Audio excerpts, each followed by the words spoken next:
Caesar on the cross. Speaking of, that crazy light show over the fort? What the fuck was that? Some kind of thumb of God you called down? Amazing. Fucking amazing. Could use 100 of you. Just scatter you over the east like jacks. Give those plum fucks the what for. And, well, these boys with you? Hello there, Smiley.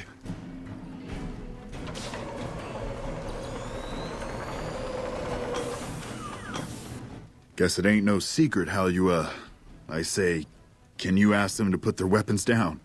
Was just reaching in my coat to give you a cigar. I would sooner spit on the grave of my dead mother than let some courier walk the wasteland fuck talk to me like that. Who the hell do you think you are? Looking to cash your chips to the sound of NCR bullets, huh? I can oblige.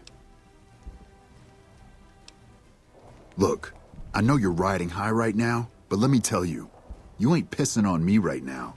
You're pissing on the bear. You've been far enough west, I'm guessing, to know how far that claw stretches. Fuck with the bear and... You want me to make tracks out of here? Head back west? Tail between our legs? No. I came for a fight today. And if you're looking to make me budge, you better have a damn good left hook or I'm not going anywhere.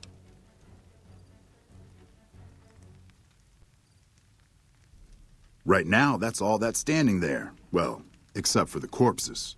So that's your plan? Hold the dam here all by your lonesome? They wouldn't. This has been a fuck of a day. Do you know what you're doing?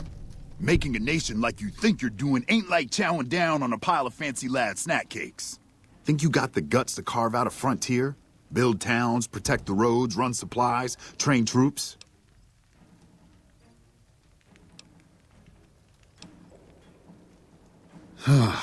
Hell.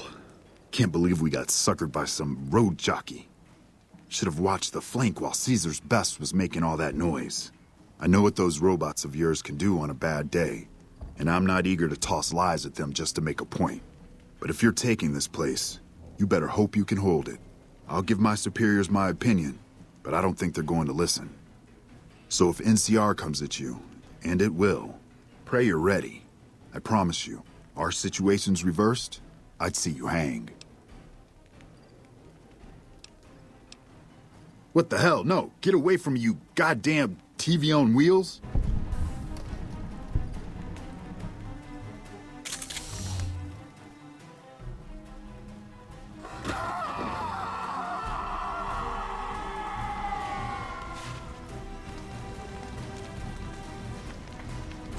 You did a super job wrapping things up, and I'm not just saying that because I have to. I didn't want to make a big deal about this until after we won, but, well, I found some code snippets in one of Mr. House's databanks that will let me, reprogram my personality to be a little more assertive, basically. So that's what I'm going to be doing, and it's going to take me a while, so it'll seem like I'm offline. But don't worry, everything will be okay. I've updated the Securitron's targeting parameters, so they know what to do.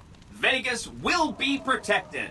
So that's where I'll be, off making a few changes. And I guess I'll see you around. We accomplished a lot together. It was fun. Take care. And so the courier who had cheated death in the cemetery outside Good Springs cheated death once again, and the Mojave wasteland was forever changed. The courier, with the aid of Yes Man, drove both the Legion and the NCR from Hoover Dam, securing New Vegas's independence from both factions. With Mr. House out of the picture, part of the Securitron army was diverted to the Strip to keep order. Any chaos on the streets was ended. Quickly. Chaos became uncertainty, then acceptance with minimal loss of life. New Vegas assumed its position as an independent power in the Mojave. Supporting the ideals of independence, the courier was recognized as the man responsible for a truly free New Vegas.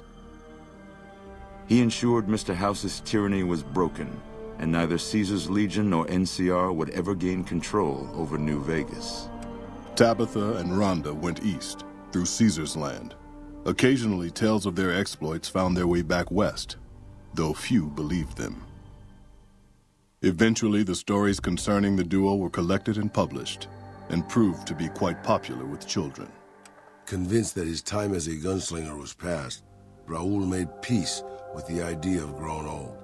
After traveling with the courier for a time, he retired and settled down in Outer Vegas, where he would spend his days fixing ancient machinery. Though the wasteland became anarchic after Hoover Dam, the Boomers' display of power dissuaded fortune seekers from attempting to penetrate Nellis. Due to their temporary truce, the Brotherhood allowed the NCR to retreat from the Mojave Wasteland without incident. In the relative peace that followed, Brotherhood patrols appeared along major roads, harassing travelers over any bits of technology they had. Despite her departure from the group, the Brotherhood's peace treaty with NCR came as some relief to Veronica. Though she remained friendly with surface patrols, she was never again permitted to enter the bunker she once called home. Fearing for the safety of anyone she associated with, she continued her solitary life as a scavenger. But reports would emerge from Mojave scientists and social workers of old equipment miraculously repaired and research notes mysteriously completed. Their leaders destroyed by the courier, the fiends scattered throughout the wasteland. Without the organization of Motor Runner, Cook, Violet, and Driver Nephi, they were easy prey. After the courier ensured New Vegas remained free, the followers found that independent Vegas was even more unstable and violent than before. Old Mormon Fort became excessively burdened by the influx of patients, struggling to provide even the most basic of services. Arcade was proud to have been one of the defenders who helped repel the Legion from Hoover Dam. He was prouder still to see the area freed from the shackles of the NCR and Mr. House. Though independence for New Vegas was not all he hoped it could be, Arcade could. With New Vegas's independence formally declared, Goodsprings thrived. More travelers stopped by Goodsprings on their way to and from the Strip, and the locals grew prosperous from the traffic. The slaughter of the Van Graffs and the Crimson Caravan caused no end of trouble for NCR back west. Already struggling, NCR's supply line suffered further as the two caravans withdrew support until the massacre in the east was resolved. The caravan families went so far as to send agents east to hunt down Cass and the courier. None returned. Both companies finally decided not to chase their losses. The week after their decision, the headquarters of both companies were destroyed. The graffiti, "See You in Hell," written in gunpowder, was attributed to powder gangers, not the Cassidy Caravan massacre so long ago. Cass lived to see the courier bring down 3 armies, and by her count, that was 3 more than she'd expected. She kept quiet about that, though. During the Battle of Hoover Dam, the Great Khans quickly evacuated Red Rock Canyon and headed north and east into the plains of Wyoming. There, they reconnected with the followers of the apocalypse and rebuilt their strength. Bolstered by ancient knowledge of governance, economics, and transportation, they carved a mighty empire out of the ruins of the Northwest. Thanks to the courier and Lily, a cure for the Nightkin's schizophrenia was found shortly after Dr. Henry's experiment concluded. Nightkin and other super mutants in the wasteland flocked to Jacobstown, and the town became known as a haven where a mutant could find peace. Encouraged by the courier to stop taking her medication altogether, Lily's instabilities grew worse with each passing day. Eventually, she became little more than a ravening beast, the kindly old grandmother subsumed beneath the rage. Following the Second Battle of Hoover Dam, Freeside came to be known as one of the more stable areas in the region. Ironically, NCR refugees found Freeside safer than most of the rest of New Vegas, where resentment still lingers. Revitalized by Violetta's brain, Rex eventually learned to balance the memories of his old life with Violetta's experiences among the brutal fiends. His mind had difficulty adjusting, but Rex eventually found peace with his new, more vicious self. Shaped up by the Courier's advice, the Misfits distinguished themselves during the Legion's attack on Camp Golf. Mags was finally promoted to sergeant, and the rest of the Misfits received an official commendation. They continued to serve with distinction for many years. Though Novak was a low-priority target for the Legion, many of Novak's citizens died in its defense.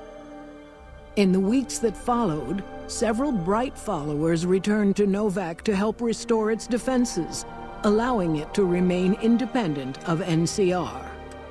Though NCR was withdrawing from the region, Boone remained in New Vegas, finding work as a security guard and caravan scout along the highways. While he might have preferred rejoining his old unit, Boone couldn't bring himself to abandon the city where he'd met his wife. After Hoover Dam, the leaderless powder gangers at the correctional facility vanished into the wastes, leaving the prison empty. The correctional facility became another abandoned ruin in the wasteland, its carcass occasionally picked over by enterprising prospectors. After the majority of the Vault 19 powder gangers joined the Great Khans, the weaker members scattered throughout the Mojave Wasteland. Though a few managed to erase their past, most never survived the journey. Prim Slim proves to be an able-minded, if not able-bodied, sheriff for Prim. And due to his slow speed, some crooks get away without a scratch. But Prim continues to prosper under his watchful, robotic eye.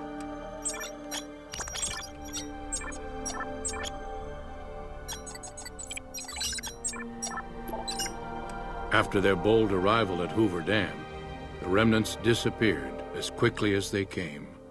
Legends of their power spread throughout the Southwest, a reminder of why people once feared the sight of vertibirds in the sky. And so the Courier's Road came to an end, for now. In the new world of the Mojave Wasteland, fighting continued, blood was spilled, and many lived and died just as they had in the old world. Because war never changes.